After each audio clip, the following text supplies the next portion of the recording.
Happy Monday, everybody. I've got good news if you're a best of 3 fan. They did fix the bug on Magic the Gathering Online, so we have access to the standard challenge winners again. So this week, we're getting kind of close to rotation. So on Wednesday, my video on how rotation will affect standard, and I covered 13 different archetypes, that'll be available in 2 days. This is going to be covering the meta that is currently happening before rotation. So it's for those who have the cards, who want to get the last little bit of enjoying the wedding announcements and the Wandering Emperors and the Raffines before rotation takes them away in basically 2 weeks. So with that being said, craft with care if you are new. July 30th is when we're going to see a huge shift in the meta.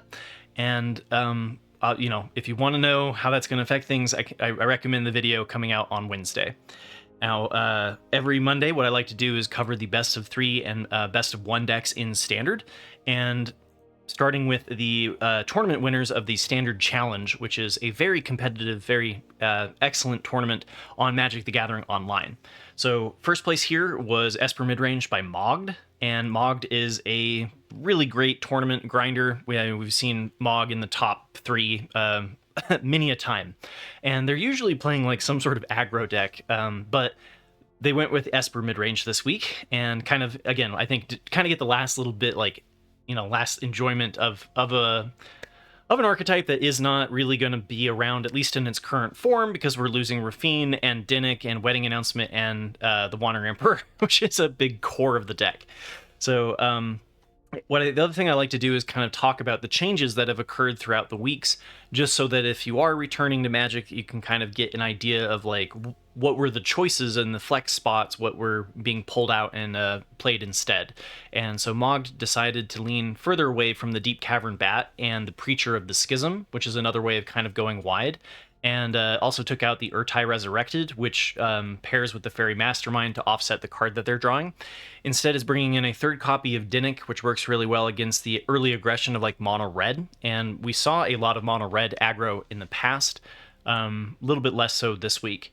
But then we have Lord Skitter as a way of going wide on top of the Wedding Announcement, which then gets board pumped by the Virtue of Loyalty. And we've got an additional copy of the Wandering Emperor. Some were running one in the main and one in the sideboard, and we'll cover the sideboard here in a second. But we brought in the 4 copies of the Wedding Announcement. This was being explored during the Pro Tour, just ditching it because there was so much enchantment hate, and because the enchantments have been kind of removed from a lot of the Esper Midrange lists, you can kind of bring back the Wedding Announcements and maybe not bump into as many Destroy Evils or Lauren of the Third Path. And so they decided to go for the go wide strategy. And then for the lands, we've got a couple of fixes, just bringing in the Adarkar Wastes and the Caves of Koleos, and then dropping a Concealed Courtyard and a Plains, and the Raffine's Tower, bringing in the Sea Chrome Coasts, and one more copy of the Underground River. As far as the best of 3 sideboard goes, we've got some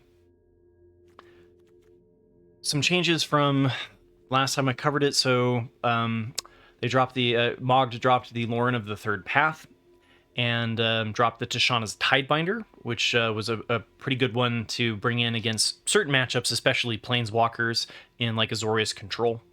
Brought the Wandering Emperor from the sideboard to the main, and dropped 1 Long Goodbye and 2 Negates to bring in a Destroy Evil, an additional copy.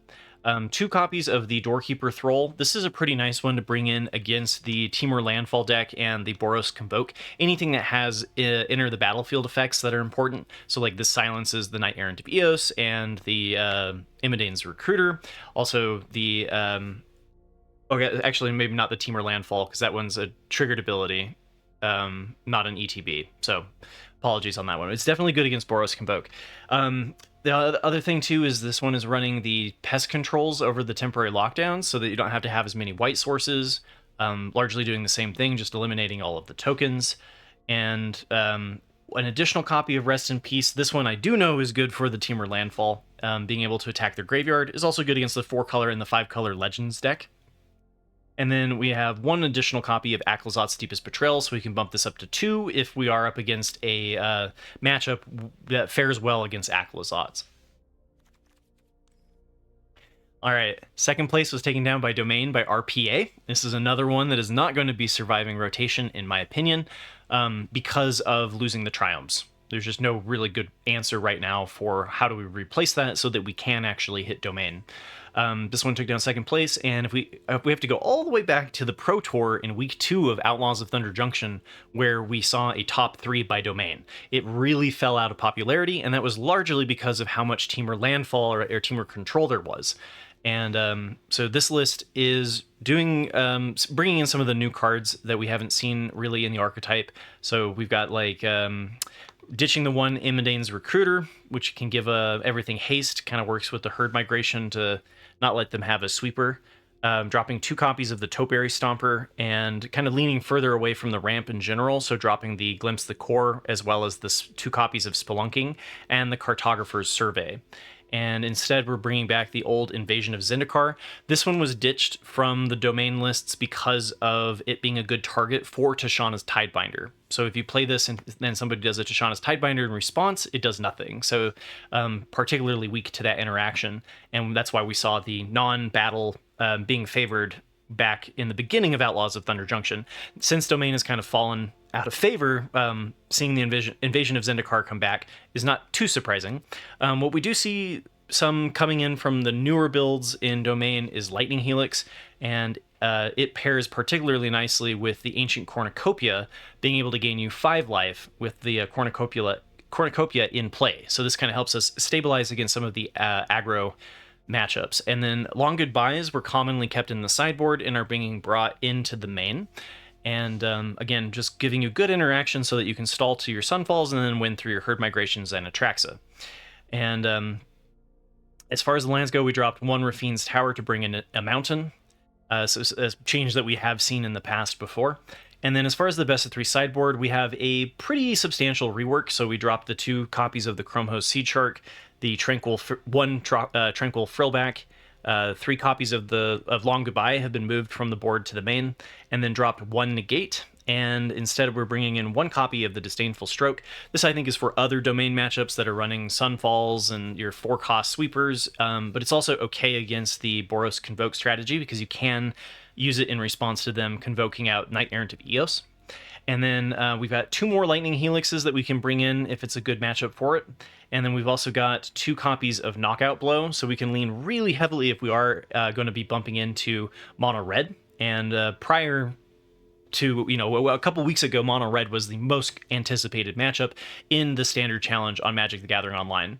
And we also have 2 copies of Jace the Perfected Mind. This one is a really good one to kind of be the mirror breaker. So if you come up against other Domain, and this week there was actually a lot of Domain, so everybody trying to get in the reps before rotation, and Jace can then help you kind of mill out the stall fest of the mirror match.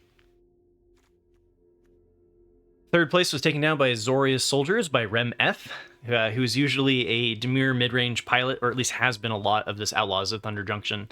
And fun to see Azorius Soldiers come back, because this is another one that's going to be probably not surviving rotation, because there's not a really great answer for how do we replace the wedding announcement. But it has a similar go-wide feel to Boros Convoke, and part of it is a lot of the cards have flash, so you're able to hold up mana to then counterspell, and then if they don't play anything, you can play your flash flyer. And you can do stuff like Zephyr Sentinel to pick up the Knight Errant of Eos to replay it, so it kind of gives you the nurturing pixie vibes that some people have been exploring in Boros Convoke. And as far as the changes to this list, we have to go all the way back to the week 8 of Lost Caverns of Ixalan, so it's not been a very favored pick. And so we've dropped 2 recruitment officers to bring in 2 Warden of the Inner Skies. They are both soldiers, so I like this change. And ditch the 1 copy of the Werefox Bodyguard to bring in Harbin Vanguard Aviator, up to 3 copies. This is kind of one of the win conditions. Not everything in the deck is a soldier, so like the 1/1s are just human creature tokens off of these. This one does create soldiers. I'm trying to remember. This one's also not a soldier, but if you have enough, you can then attack with 5 or more, and it still gives you the board pump even if they aren't soldiers. So everything gets +1/+1 and flying. So this is kind of your win condition in the archetype. And we've dropped 1 Make Disappear down to 3, and dropped the 2 copies of Invasion of Gobakon. Invasion of Gobakon is particularly nice against Esper Midrange, because then you can delay them playing the Rafine for 2 turns. And these brought in a single copy of the Spell Pierce instead of the Make Disappear, and brought in the 2 copies of Get Lost to give us some enchantment hate against the Wedding Announcements and the Virtue of Loyalties in Esper Midrange, as well as the enchantments Case of the Gateway Express and War Leader's Call in Boros Convoke. And as far as the lands go, we dropped in a Darker Waste to bring in an additional copy of Merrick's. So the sideboard also got a pretty good rework. So we've dropped the 1 copy of the Destroy Evil, the 2 copies of Get Lost, which were moved to the main, dropped the 3 copies of Lantern Flare, which was a way to kind of take advantage of the go wide strategy, dropped the 2 copies of Protect the Negotiators, which was an additional one, additional counterspell, and then the 1 copy of Surge of Salvation, which gives everything protection from red and black. So if there was more red sweepers in the meta, which we hardly ever see anymore, then you can bring in the Surge of Salvation. And instead we're running Elspeth's Smite, this again being particularly good against early aggression like mono red, bringing the Invasion of Gobakons from the board into the sideboard. So if you are coming up against like Esper Midrange, you can bring them back in. Anything that has kind of a tempo strategy is particularly nice to have the Invasion of Gobakon.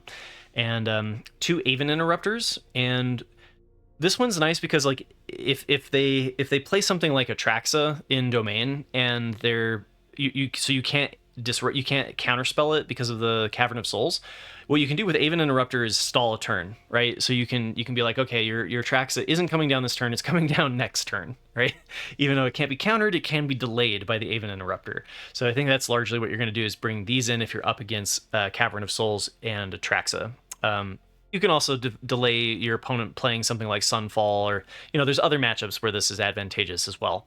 But then we're going to bring in, we also are bringing in 2 Kutzel's Flankers into the sideboard, and I really like the versatility of Kutzel's Flanker over the Rest in Peace, because you can attack your opponent's graveyard in 4-color and 5-color legends. You can attack your opponent's graveyard in Temur Landfall, and you can also play it against mono red, where the gaining 2 life and scrying 2, while also playing something that is quasi removal, can work quite well in that matchup. And we also have 2 copies of Vanquish the Horde, being a way to kind of reset the board if we fall behind something like Boros Convoke. So the tradition continues. There are 2 sets of standard challenges on Saturdays. So I think there's just enough players that they made it into 2 tournaments. So there's 2 first place winners. The other first place winner was Temur Control by Casa. And if we compare this one to week 11 of Outlaws of Thunder Junction, we can see that this one decided to drop the Colossal Sky Turtle to bring in the 2 copies of Kellen Inquisitive Prodigy. Again, I do have a best of 3 sideboard guide, which talks about like which matchups the Kellen Inquisitive Prodigy is good to bring in, largely depending on your matchups and what you're anticipating to see in the tournament. But so this one apparently feeling like Kellen was going to be a good inclusion. Dropping the 1 copy of Doppelgang and 1 copy of Spelunking to play the 4 copies of Ill-Timed Explosion. Sometimes you drop this down to 3, again, depending on the meta. And going back to the original kind of the original build on the lands, so Cabaretti Courtyard being played at a full playset, while dropping the 1 copy of the Echoing Deeps and 1 copy of the Riveteer's Overlook. As far as the best of 3 sideboard, we do see some changes as well. So we've dropped Thrune, Breaker of Silence, but we are still playing some late game threats like Bonnie Paul Clearcutter and Titan of Industry. We're also dropping 1 copy of Abrade and the 1 other copy of Doppelgang. So the pilot for this deck not anticipating needing an alternative win condition outside of the World Soul's Rage. And we also dropped 1 Negate and 2 Turn the Earths. So the Turn the Earths are really good against Azorius Control. I shouldn't say really good against Azorius Control. They give you 1 more turn if you're coming up against Jace. So if you're getting milled out, because this deck thins itself with the sack lands, one of its weaknesses is mill. So the Turn the Earths give you another turn so that you can draw and not lose to mill for a turn. Instead, we're running Unlicensed Hearse, which is kind of for the mirror match, I think, or for 4-color, 5-color legends to be able to attack the graveyard. And bringing in a Tishana's Tidebinder, which you don't usually see Tishana's Tidebinder in the sideboard for Temur Control, so that was kind of cool to see. This one can work against other Boros Convoke matchups, also really good against the Azorius Control, the Planeswalkers. We've got one copy of the Tranquil Frillback being added in, this one giving you some graveyard hate as well as the Unlicensed Hearse, also some life gain against the mono-red matchups, and then also artifact and enchantment hate against Boros Convoke and Esper Midrange. So Tranquil Frillback is actually a pretty good sideboard card. I've been impressed with it. And then Roxanne Starfall Savant is an alternative, kind of like Bonnie Paul, just giving you something to win. So this is their answers. They're leaning towards creatures instead of the doppelgangs. And bringing in the 2 copies of Bonnie Paul and the 1 additional copy of Vampire's Vengeance. And this one's really going to be what, if you need something to slow down Boros Convoke. So if the ill-timed explosions aren't necessarily enough to tame Boros Convoke because of how good Knight Errant of Eos can refill their hand. So Vampire's Vengeance into a ill-timed explosion is usually need 2 Wraths, like a temporary lockdown into Sunfall, to really shut Boros Convoke down. Second place was taken down by Azorius Soldiers by Tyism. It was the exact same list that Rem F was running, except for had 2 changes in the best of 3 sideboard. And that was they dropped a Tishana's Tidebinder and a Vanquish the Horde to run 1 copy of Knockout Blow and 1 Wandering Emperor. Third place was Esper Midrange by Junction, and they took down 3rd place. And if we compare this to the one that I covered 2 weeks ago in week 11 of Outlaws of Thunder Junction, we can see they decided to bring in the it's enough different from Mogged, which is why I wanted to talk about it, because this has more similarities to what I talked about in week 11 than Mogg's build. So we are running the Deep Cavern Bats, we are running like the Preacher of the Schisms, but we're bringing in 2 copies of Sheoldred the Apocalypse. We've cut the 1 copy of Wandering Emperor, so no planeswalkers at all. Also dropped 1 copy of the Cutdown and the 2 copies of the Virtue of Loyalty. And this was what I was talking about during the Pro Tour. We saw a lot of Esper Midrange builds that were more like this, that were ditching the Wedding Announcement and the Virtue of Loyalty, so that Enchantment Hate had nothing really great to hit in this matchup. So you know, you've got an enchantmentless version of Esper Midrange that was popping up here and there, like this one. And instead we're bringing in the 1 copy of Long Goodbye and 2 copies of No More Lies. And Long Goodbye being particularly nice for the mirror match against Rafine, not even having to pay the ward, can be nice when you're on the draw, when they get to play this and you have 2 mana untapped and you can kill it immediately. But the full playset of No More Lies, and we saw this one kind of. Some people liked 2 and then 3, and then eventually we saw 4. So this one feels a little bit more like the most modern version. You know, Mogged likes to do Mogged things because Mogged is amazing. But this was a little bit more of like in the direction that everybody else was going in. And then in the lands, we see the Rafine's Tower and the Seachrome Coast get dropped for a Deserted Beach and a Underground River. So the best of 3 sideboard also had a rework. We dropped the Cut Down, the Destroy Evil, the Long Goodbye got moved to the main, and also dropped the Wandering Emperor from the sideboard, so just no Planeswalker. Brought in an additional copy of Pest Control for Boros Convoke. Brought in the Obscura Interceptor, which, similar to the Aven Interrupter, was a way to interrupt your opponent playing something that couldn't be countered. So if they're playing something that like the Atraxa that can't be countered, you can bounce it back to their hand. And then we've also brought in Aclazot's Deepest Betrayal. So similarly, we can bring up the Aclazot's to 2. Usually that's a move that you're looking to do against the aggro decks, where the 4/4, like the lifelink off of the... If you make it to turn 5, you can stabilize off the lifelink from Aclazot's Deepest Betrayal. Worse if you're coming up against decks like that have Sunfall and have an easy answer for it, or Blot Out. And we're running an additional copy of Gix's Command. Again, I think this one kind of points towards Boros Convoke, giving you kind of a sweeper or the ability to give you the lifelink. Gix's Command is a very versatile card. All right, and now for Sunday, and we see Golgari Midrange. This is one to definitely keep your eye on, because this one is looking good post-rotation, in my opinion. I think Golgari Midrange is definitely going to be happy to see Domain go away, and so should get some more spotlight, especially in the early weeks of Bloomburrow.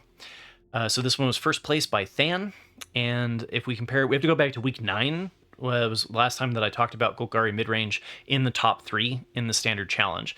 And this list is deciding to drop the Karavik the Punishers as well as the Harvester of Misery, which was kind of a one-of to hate on Boros Convoke, and instead is running an additional copy of Glissa Sunslayer and 2 more copies of Preacher of the Schism. And we are going to be losing the Graveyard Trespasser, and I think largely like the Preacher of the Schism is a pretty good substitution for it, especially because we won't have the Graveyard Hate, as we won't need as much Graveyard Hate with Legends and Temur Landfall rotating out. Again, this is something that I cover in more detail on Wednesday. They also brought in a Tranquil Frillback. As I mentioned, this is a pretty good one in the meta right now, and 1 copy of the Hostile Investigator, and this one's gives you that discard, which is nice for hating on your mid-range and your control opponents. And we dropped Sorin the Mirthless, which is a Planeswalker that's going to be going away during rotation. We dropped a Cut Down and the 3 copies of Duress, as well as 1 Go for the Throat, and got rid of the Pillage the Bog. Upped the Analyze the Pollen to 2 copies instead, so still keeping 2 versions of Dig, and brought in 1 copy of the Bitter Triumph. I'm not sure exactly why we're bringing in the Bitter Triumph over, say, like the Long Goodbyes or another Go for the Throat, but it does allow us to discard things into our graveyard if we find that to be advantageous. And then we've also brought in... Oh, I lost my spot. I apologize. Oh, yeah, the 2 Long Goodbyes. So this one, again, being able to not be countered can be useful, especially for creatures that have ward. And then we're bringing in 1 copy of the Gix's Command into the main. I really like this one against Boros Convoke.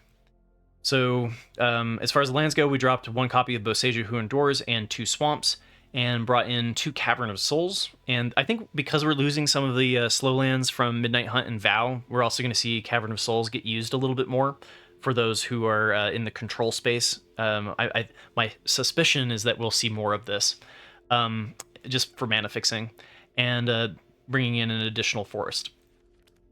And then as far as the best of 3 sideboard goes, we dropped 2 Tranquil Frillbacks, 2 Gix's Command, one of which got moved to the main. Same with 1 of the Tranquil Frillbacks got moved to the main. Dropped all of the copies of Terra Sunder, so none of that. Dropped out the Unlicensed Hearse, which was good for hating on the graveyard, as well as the 2 copies of Liliana of the Veil, so we can no longer go up to a full playset of Liliana of the Veil with this build. And instead we're bringing in the Cut Down, so if we are coming up against like Mono Red Aggro or Dimir Aggro, we can bring in the Cut Down, and bringing in the 3 copies of Duress have been moved from the main, so we have 4 in the sideboard that we can bring in if we are up against Azorius Control. This one does pair with the Hostile Investigator as well. And then we've got 2 copies of Pick Your Poison, and this one giving you some artifact and enchantment hate, I guess some flying hate as well. You can make an Edict an Atraxa. And then 2 copies of the Phyrexian Arena, and this is a way to kind of gain an advantage on a other grindy deck that's not pressuring your life total. And then we also have the Harvester of Misery that we saw in week 9 has now been moved to the sideboard, so we can bring it in specifically if we are up against Boros Convoke. And I like that. And since I've been talking about Boros Convoke so much, we got a second place one here by Hotterho. Probably massacred the name. But if we go back and we talk about, if we compare it to the one 2 weeks ago in week 11, we do see a couple of changes. So ditching the 1 Yoshin Frontliner, which again, I don't want to talk about too many spoilers, right? But anyway, I think we'll see more Frontliner. 2 bringing in 2 Nurturing Pixies and 3 Sanguine Evangelists. And you're usually going to see, if you're going to bring the Nurturing Pixies in, then you're going to bring the Evangelists in because they're a better target to bounce than the War Leader's Call, and kind of give you a similar spot. A lot of times you're either playing the Sanguine Evangelist or the War Leader's Call. And so this one leaning towards the Sanguine Evangelist over the War Leader's Call, and dropping the Get Lost and the 4 copies of the War Leader's Call to bring in a Legion Extruder. And The lands we see Cavern of Souls gets dropped down 1, a Mountain gets dropped down 1 to bring in a Agonjo, Seat of the Empire, which will be rotating out on July 30th, as well as 1 copy of Mirix. So the sideboard also got a rework, so we dropped the 3 copies of Get Lost, the Lithomantic Barrage, the 3 copies of Urabrask's Forge, and the 1 copy of Mirix, and the 3 copies of Invasion of Gobakon, and instead brought in 2 copies of Destroy Evil, and 4 copies of Lantern Flare. So this is the one that I was talking about in Azorius Control. The more go wide you're going, then you can have this deal X damage, where X is the number of creatures you control. If you cleave it, it deals just X damage instead of X being the number of creatures you control. So you never need to cleave it, although you can in this one. But it gains you the life equal to the damage done as well. So it can be really stabilizing against the early pressure. And then we also have 2 copies of Lauren of the Third Path in case we're up against a enchantment heavy Esper Midrange or an enchantment heavy Boros Convoke. And then 3 copies of the Wedding Announcement. And this one was kind of don't usually see that. I think this one is in a similar slot to the Urabrask's Forge, kind of just getting to play with it before it's gone. But it helps you go wide. And then the last best of 3 deck I want to cover is a second version of Domain by TunnelGaan, who won 3rd place. And if we compare this one to the Pro Tour, we can see a slightly different direction that I think is worth talking about, because if I were to guess, I'm guessing that the Triomes come back at some point this year. They might not be coming back in Bloomborough, but I would be surprised if Domain is just gone forever, right? Triomes were pretty popular. I think the deck itself is pretty interesting, and so I've got my fingers crossed that it'll come back. But it would also be nice for it to kind of go away for a little bit so that Golgari Midrange can have some time in the sun. Anyway, if we compare this one to the Pro Tour list, we can see that they dropped 1 copy of the Topiary Stomper instead of 2, dropping the 1 copy of Spelunking and the Cartographer's Survey, and all 3 copies of Depopulate to bring in the Ill-Timed Explosion, which I like this change because it works better with the life gain off of Ancient Cornucopia, bringing the Up the Beanstalk up to 4, and then dropping a Rafine's Tower for a mountain. And so very similar. Instead of Depopulate, it's just going with the Ill-Timed Explosion. And I've seen more of the Ill-Timed Explosion and Lightning Helix, which I think will kind of exist, maybe even just in a Bant control space going forward. We'll see. As far as the best of 3 sideboard goes, though, we can also see they ditched the 2 copies of the Chromho Sea Shark. I like the Chromho Sea Shark against like Boros Convoke, where you can kind of like stay going wide with them. But it's one of those that like everybody has their when do you bring in the Chromho Sea Shark? But anyway, Tranquil Frillback got dropped by 1 copy. The Negates got dropped by 1 copy, and this one decided to not run Nissa, the Ascended Animist, which can kind of give you an overrun trample effect, and instead is bringing in the Disdainful Stroke, as we saw with the other list as well. 2 knockout blows to help stabilize against mono red, and then Jace the Perfected Mind for milling out your opponent in the mirror match. All right, and now for best of 1. And so what I like to do for best of 1 is I use a tracker called untapped.gg. And what this does is it just looks at what deck is winning the most this week from bronze to mythic. So take it with a grain of salt. Your meta might be different, and it might not be a top performing deck if you're coming up against the counter as the most common matchup on your ladder climb, right? But for the majority of people, the most top performing deck this last week was, again, Boros Humans.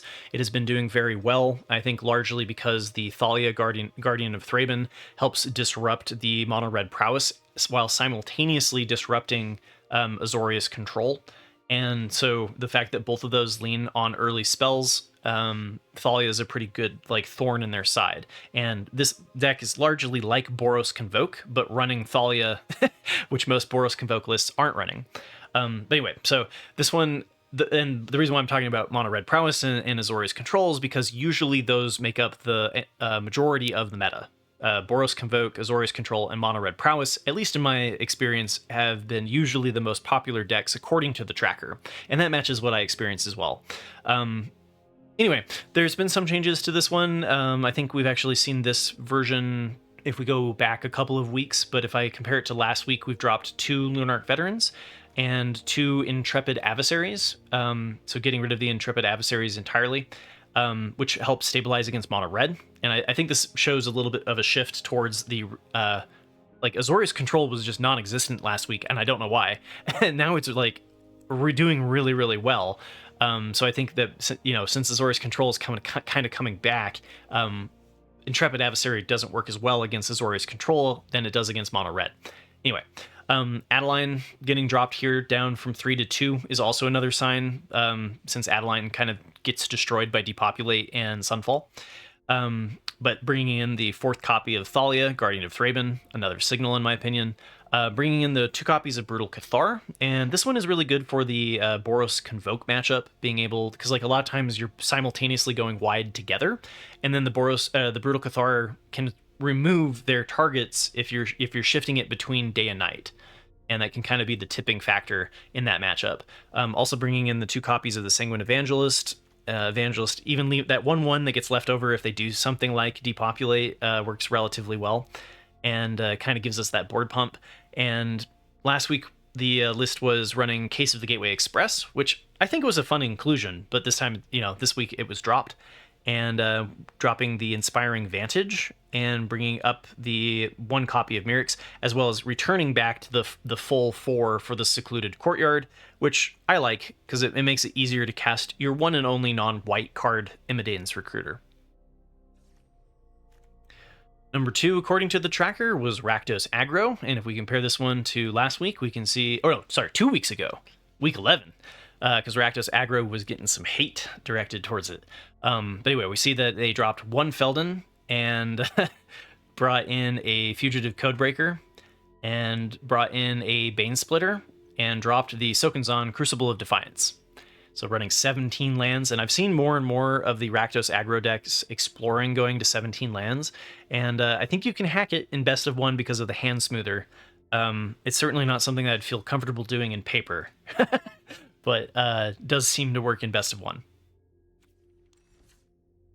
And right behind it in number 3 was Mono Red Prowess, and this is basically the same deck, but instead of flinging our Slickshot Show Off or our Cacophony Scamp at our opponent, we're getting rid of the Cacophony Scamps to go a little bit more full into the Prowess build.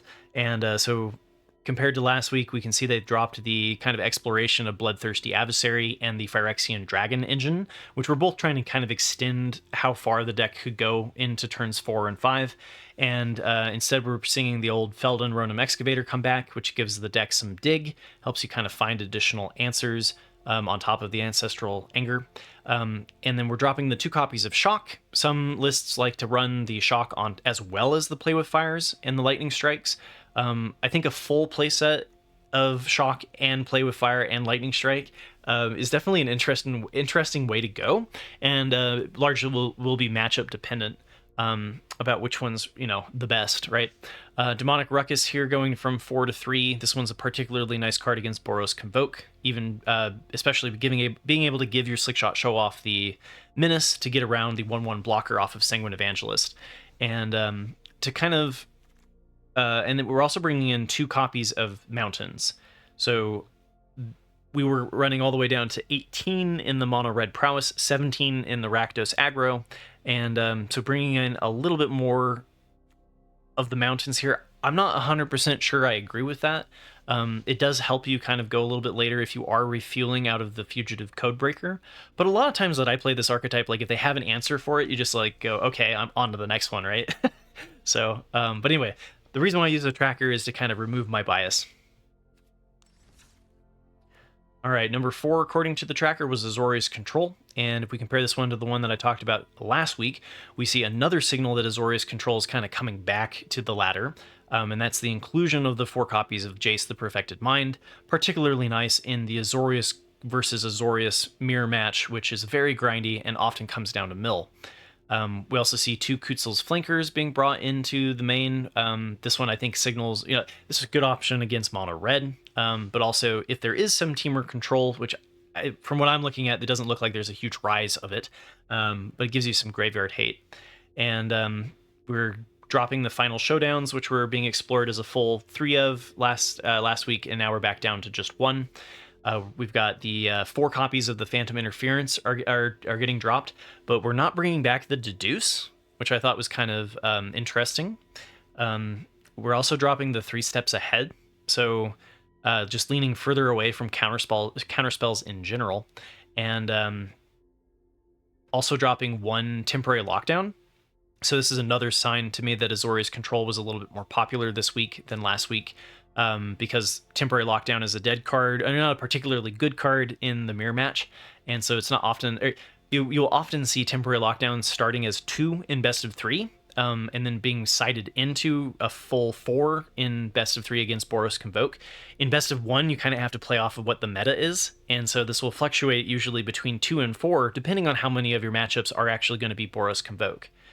And we also see 1 additional Sunfall, since we've dropped the final showdowns, and then we've got the Soul Partition, which allows us to remove a problem and kind of delay it coming back, because they have to pay 2 more to play it again.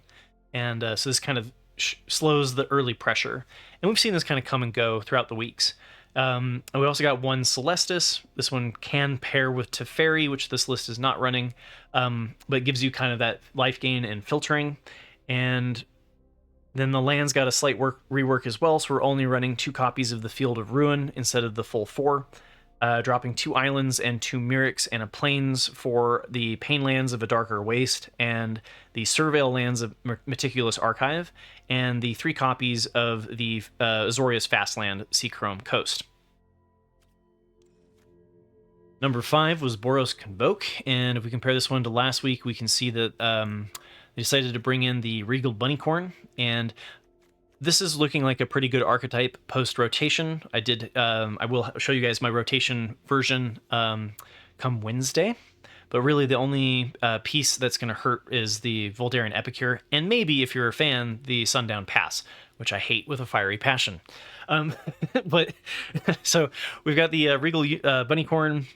This one, if you go way back in time and you look at my best of 3 sideboard guide for Boros Convoke, you can see which matchups the Regal Bunnycorn is good in.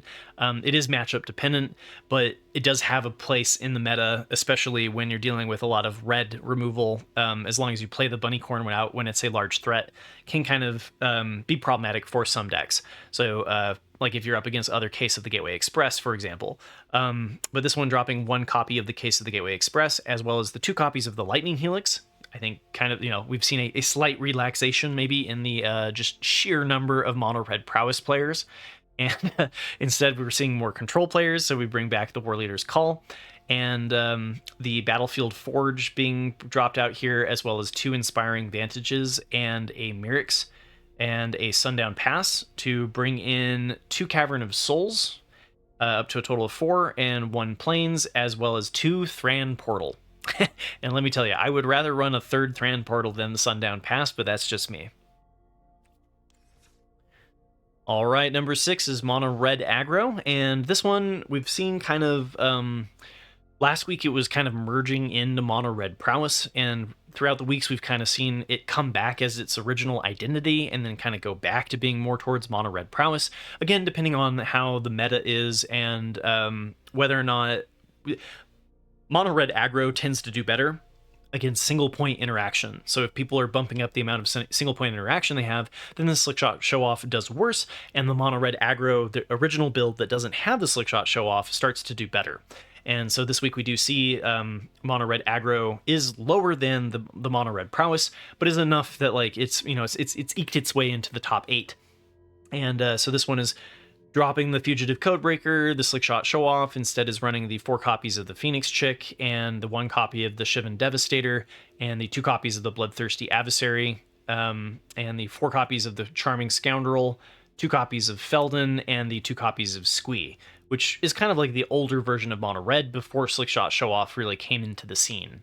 We're also dropping Shock and Demonic Ruckus and Invasion of Tarkir, which was the card that was differentiating it from Mono Red Prowess last week. And instead we're bringing in more lands, so we're bringing in 2 more mountains and a Mishra's Foundry. All right, and Mono White Humans is all the way down to number 7. while back, and Mono White Humans was the #1 in the meta.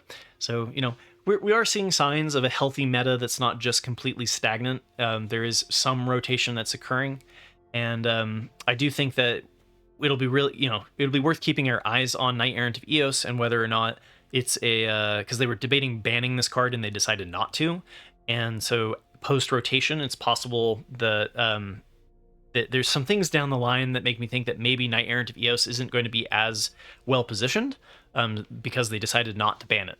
But anyway, it's something to look for.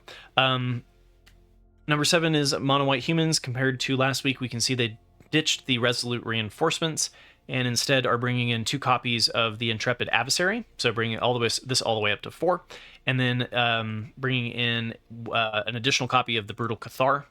And I think these really sign, Mono White Humans attacks Mono Red well because of Intrepid Adversary. And we also see Cavern of Souls get dropped by 1, and the Agonjo get removed and brought in 2 more planes. This is largely just to explore how the deck runs without a Agonjo, I imagine, because you could just play an Agonjo over planes. All right, and we made it to the 16th archetype that I covered today, or the 16th deck, and that is Orzhov Control. And I've been playing around with Orzhov Control, and I definitely didn't go as Planeswalker heavy as this one. This one's almost Orzhov Super Friends, because we have Kaya, we have the Eternal Wanderer, we have Ashiok, we have Sorin, we have the Wandering Emperor, we have Liliana of the Veil. There's just, a ton of Planeswalkers, and then Wraths, right? We have Farewell, we have Sunfall, we have the Temporary Lockdowns. We've also had the single point removal of Go for the Throat, Get Lost, and March of Otherworldly Light. Again, this one being particularly good at eliminating the turn 2 Knight Errant of Eos play. I feel like I say that so many times on this channel. Sunset Revelry, another one that's usually seen in the Azorius Control space. And I think because we're losing Memory Deluge in blue, I think a lot of people are exploring, like, what can we do to keep the control archetype alive that's outside of blue, and is probably going to land in the Orzhov space. So I think Orzhov Control is going to be something that we see, kind of like we saw Azorius Control previously, come post-rotation. So... but this one's a new archetype.